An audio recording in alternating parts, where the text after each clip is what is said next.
সুপ্রিয় শিক্ষার্থী বন্ধুগণ, আশা করছি সবাই ভালো আছেন। আজকে একটি গুরুত্বপূর্ণ প্রশ্ন নিয়ে আলোচনা করতে যাচ্ছি, যেটা ইতিমধ্যে আপনার স্ক্রিনে দেখতে পাচ্ছেন। নিউতেও 2021 সালে আসছে। তো write short note on Cynewulf, এটার উচ্চারণটা অনেকভাবে করে যায়, তবে ক্যানা ওলফটাই হচ্ছে সবচেয়ে বেস্ট।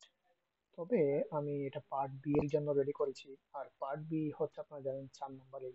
4 নম্বরের জন্য আমাদের কতটুকু লিখতে হবে, কতটুকু লেখা উচিত, সেই বিবেচনায় যতটুকু লেখা উচিত ওই অনুপাতে আমি একটা আনসার শিট রেডি করেছি, যেটা আপনারা দেখতে পাচ্ছেন।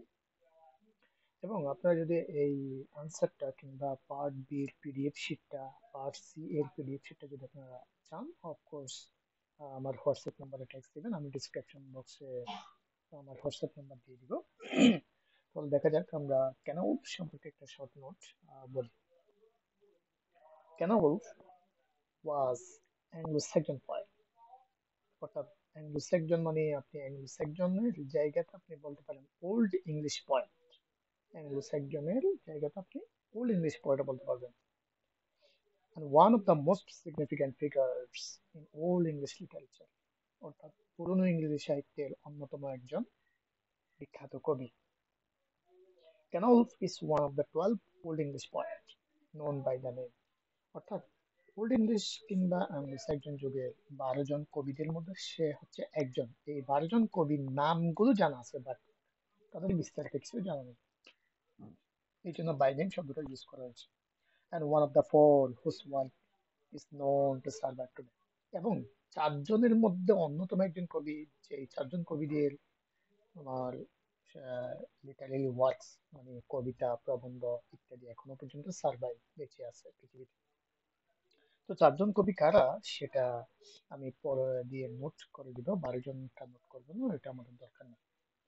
এরপরে he is best known for his religious and allegorical points, অর্থাৎ এখানে কেন তার জীবনে সবচেয়ে বেশি পরিচিত হচ্ছে অ্যালিগোরিক্যাল এন্ড রিলিজিয়াস কবিতা লেখার জন্য, which include some of the most important surviving works of this poetry, যার মধ্যে কিছু ইম্পর্টেন্ট কবিতা এখনো পর্যন্ত রয়েছে, although little is known about his life. অর্থাৎ ক্যানাউলফের জীবন সম্পর্কে তেমন কিছু জানা নেই বা জানা যায় না, খুবই কম জানা যায়। He is believed to have lived during 8th or 19th century। তাকে মানে বিশ্বাস করা হয় যে সে 8 কিংবা 9 শতকে জীবন ধারণ করেছেন বা এখানে পৃথিবীতে ছিলেন। and many have been monk and may have been a monk, হয়তো বা তিনি ছিলেন মং, ক্লার্ক, হ্যাঁ, গির্জার কোন একজন প্রিস্ট ছিল, পাদ্রী ছিল, given spiritual theme of his poetry, এবং তিনি তার কবিতার মধ্যে আধ্যাত্মিক থিমটা দিয়ে রচনা করেছিলেন। এটা হচ্ছে তার সম্পর্কে কিছু বলা। এখন তার সম্পর্কে, তার জীবনে সে যে কয়েকটা কবিতা লিখেছিল সেগুলাই এখানে তুলে ধরবো। জুলিয়ানা, এটা হচ্ছে হেজিওগ্রাফিক্যাল কবিতা। হেজিওগ্রাফিক্যাল বলতে এখানে আপনারা দেখবেন হ্যালবেক্স এর মধ্যে মানে ওই সাধুদের জীবন নিয়ে যে কবিতাটা লিখবে, অর্থাৎ মানে ধর্মীয় গুরুদের, এটাকে হেজিওগ্রাফিক্যাল পয়েন্ট বলা হয়।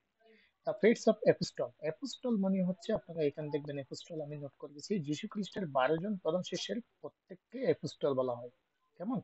তো এখানে এপিস্টল অর্থাৎ যীশু খ্রিস্ট সম্পর্কে যদি আপনারা গভীর জ্ঞান রাখেন, তাদের পিসা তার 12 জন সঙ্গী ছিল, তো এদেরকে এপিস্টল বলা হয়। এদেরকে উদ্দেশ্য করে একটা কবিতা লিখেছিল, দ্য ফেটস অফ এপিস্টল, এটার নাম। এলেনি, এটা পুরনো একটা ইংরেজি কবিতা, যেটা কনস্টান্টাইন দ্য গ্রেট একজন সম্রাট ছিল, তার হিস্টোরি নিয়ে রচনা করা হয়েছে। আর দুইটা কবিতা আছে, ক্রাইস্ট ওয়ান, ক্রাইস্ট টু। কেমন? এরপরে হচ্ছে দ্য ফয়নিক্স, এটা একটা পুরনো is an old English poem believe to have been written by Cynewulf, মানে বলা হয়েছে এটা তিনি লিখেছেন। কেমন? Cynewulf's works mastery of alliterative verse, অর্থাৎ সে অ্যালিটারেটিভ ভার্সে অনেক বেশি দক্ষ ছিল, অনুপ্রাসে। His poems several deep Christian faith, তার কবিতাতে ছিল খ্রিস্টিয়ান গভীর আবেগ, বিশ্বাস। He is considered author of Christ, যার কারণে তাকে বিবেচনা করা হয় যীশু খ্রিস্টর লেখক হিসেবে, অথর অফ ক্রাইস্ট। যদি আপনার কোশ্চেন আছে who is author of Christ, of course তাকে দিতে হবে। লিটারেটিভ ভার্স বলতে যেটা প্রতিটা ফার্স্ট লেটার সেম হয় আর কি। তো এখানে for old English poet Caedmon Adam Bede, king Alfred Cynewulf. কেমন? তাহলে এই হচ্ছে আজকের ভিডিও। আপনাদের সবাইকে ধন্যবাদ ভিডিওটি দেখার জন্য। আর আমি যে এই পিডিএফ থেকে আমার একটা তৈরি করা পিডিএফ যেখান থেকে আপনাদেরকে ক্লাসটা করাচ্ছি, সেটা যদি আপনারা পেতে চান, অফকোর্স একটা নাম্বারে কল দিবেন। আমি নাম্বারটা এখানে লিখে দিচ্ছি: